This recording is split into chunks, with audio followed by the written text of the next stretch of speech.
Good morning বন্ধুরা, তোমরা সবাই কেমন আছো? তোমাদের সবাইকে আমার সংসার চ্যানেলে খুব স্বাগত। আর আজকে দেখো দিনটা শুরু করলাম কাপড় নিয়ে। আর রাত্রে এগুলো ভিজিয়ে রেখেছিলাম, তো সকাল সকাল কেচে দিচ্ছি, কেননা এত রৌদ্রু বাইরে। এখন যদি কেচে দিই বেশ সুন্দর 10টা নাগাদে শুকে যাবে সব কাপড়।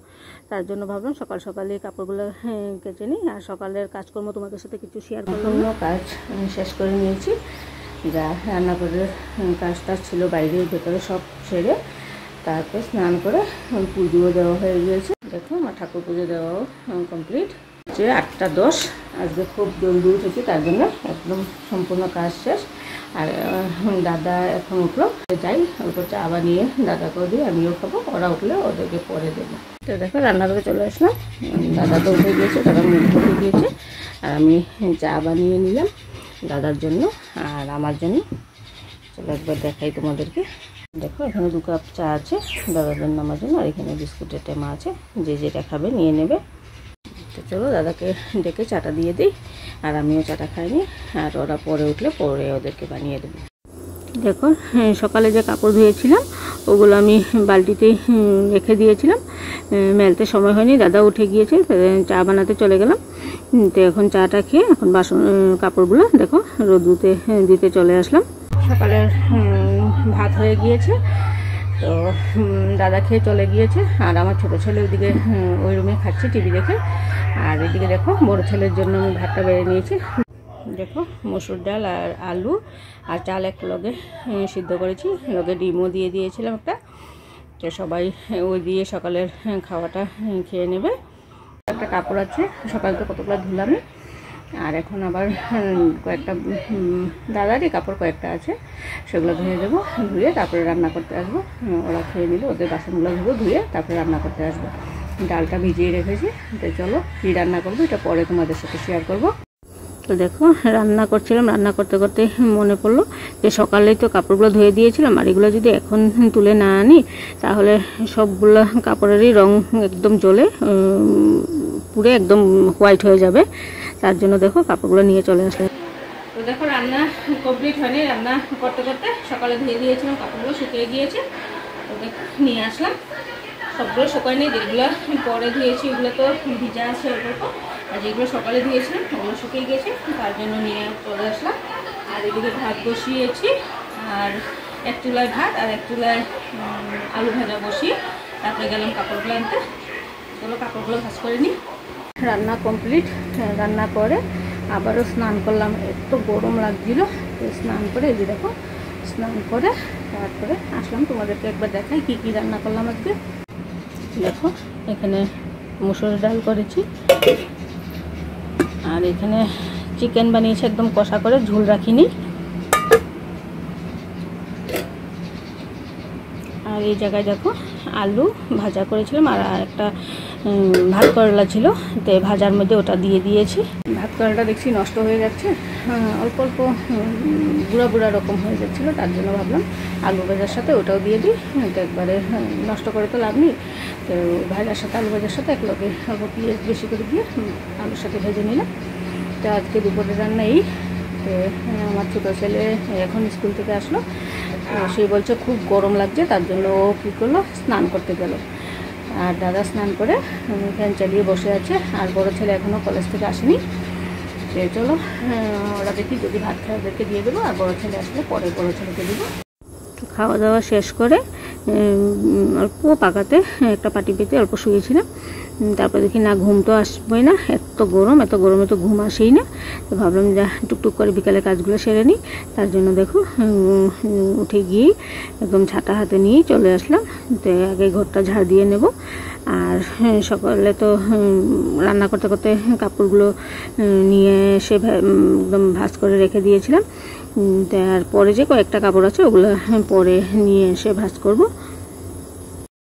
আর ওদিকে দেখো আমার ছোট ছেলে আর দাদা গিয়েছিল বাজারে, তো দাদা গিয়ে দেখো একটা মুরগি কিনে নিয়েছে, একটা না গো, আমি তো ভাবছি একটা ব্যাগে গিয়ে দেখি ও মা 3টা মুরগি নিয়ে আসলো দাদা।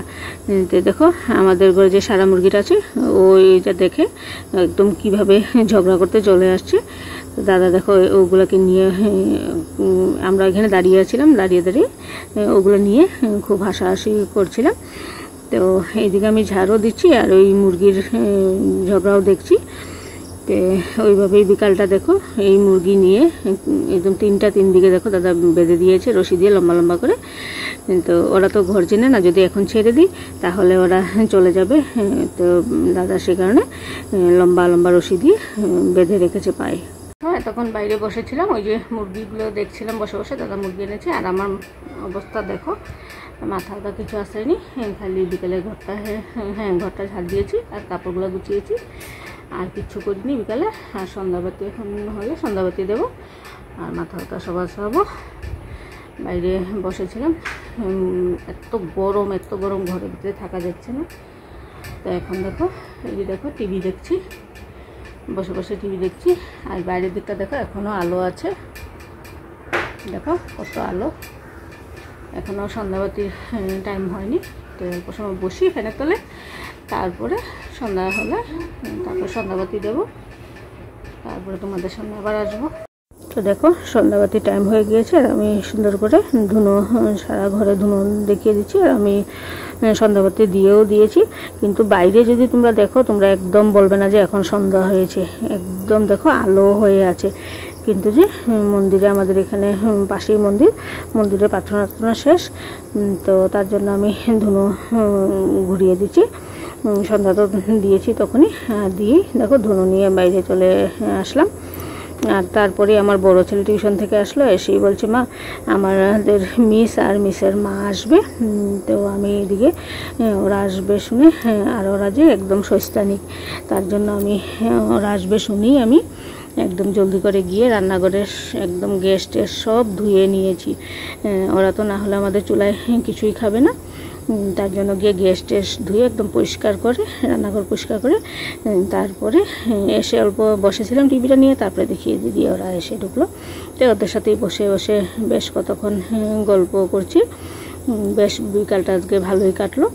তো দিদির সাথে বসে গল্প করতে করতে আর এক দিদি এসে বসলো। তো ওই দিদিও কোনো দিনও আসে না, তো দিদিও আসলো। তো দেখো আমরা সবাই বসে চা খাচ্ছি আর বসে বসে গল্প করছি। তো ওই দিদি এসেছিল, দিদির মেয়ে জামাই এসেছে, তার জন্য নিমন্ত্রণ দিতে, যে কালকে বিকাল দিকে এক পাক ওদের বাসা যেতে। তো ওই দেখো দিদি চাটা খেয়ে নিমন্ত্রণটা করে তারপরে দিদি চলে গেল। আর দিদি যাওয়ার পরে বেশ কতক্ষণ টাইমে ওরা বসেছিল, বসেই দেখো ওরাও বলছে যে না এখন যাই, বেশ রাত্র হয়ে গিয়েছে। তো দিদি ওরা দেখো উঠে চলে যাচ্ছে। তো দিদি ঠাকুরঘর দেখে আবার নমস্কার দিচ্ছে। তো যাই হোক বেশ কতক্ষণ বসলো, দিদি ওরা ভালোই লাগলো দিদির সাথে গল্প করে। তো এখন দেখো দিদি ওরা চলে যাচ্ছে। আর একটু সময় বসলে দিদি ওরা ভালো লাগতো, কিন্তু দিদির বড় মেয়েকে বাসায় রেখে এসেছে, বড় মেয়ে এক্সাম সামনে, তার জন্য দিদি বলছে যে না আর বসবো না, এখন যাই, আরও একদিন আসলে বেশ সময় নিয়ে আসবো, তখন বসবো। তো ওই বলেই দেখো দিদি আর দিদির মেয়ে চলে যাচ্ছে, চলে গিয়েছে। আর আমার ছোটো ছেলে দেখো সজ্জা দিয়েছে, ঠাকুর নিদ্রা দিয়েছে, আর ঠাকুর ঘরের লাইটটা বন্ধ করতে ভুলে গিয়েছে, লাইটটা বন্ধ করে দিই। আর এই দিকের সামনের দরজাটাও খোলা, সামনের দরজাটা বন্ধ করে দেবো, কারণ বিলাই আমাদের এখানে সন্ধ্যার পরে বিলাই একটা খুব দিকদারি করে, ঠাকুর ঘরে ঢুকে গেলে খুব অসুবিধা হবে, তার জন্য দরজাটা এখন সন্ধ্যা রাতেও হয়ে গেছে, বন্ধ করে রাখবো। তো দেখো রাত্রে খাওয়ার আয়োজন করতে রান্নাঘরে চলে আসলাম। আর এখানে ভাত বেড়ে নিয়েছি ওদের তিনজনের জন্য, কিছুই বানাইনি, দুপুরে যা ছিল তাই গরম করে নিয়েছি। তো বন্ধুরা খাওয়া দাওয়া কমপ্লিট, 10:30 বেজে গিয়েছে। তো কিন্তু খাওয়া দাওয়া কমপ্লিট, কিন্তু কেউই ঘুমায়নি, যা গরম। আমার বড় ছেলে আর ছোটো ছেলে ওরা পাটি বেঁধে নিচে গড়াগড়ি খাচ্ছে, আর দাদা বাইরে ফ্যান নিয়ে বাইরে বসে আছে। তা আমি অল্প সময় বসবো দাদার সাথে, তারপর শরীরটা যখন ঠান্ডা হবে তারপরে শেষ শুয়ে পড়বো। তো ভিডিওটা আর বড় করলাম না, এখানেই শেষ করলাম। তোমরা সবাই ভালো থাকো, সুস্থ থাকো, আবার একটি নতুন ভিডিওর সাথে দেখা হবে। তোমাদের সবাইকে গুড নাইট।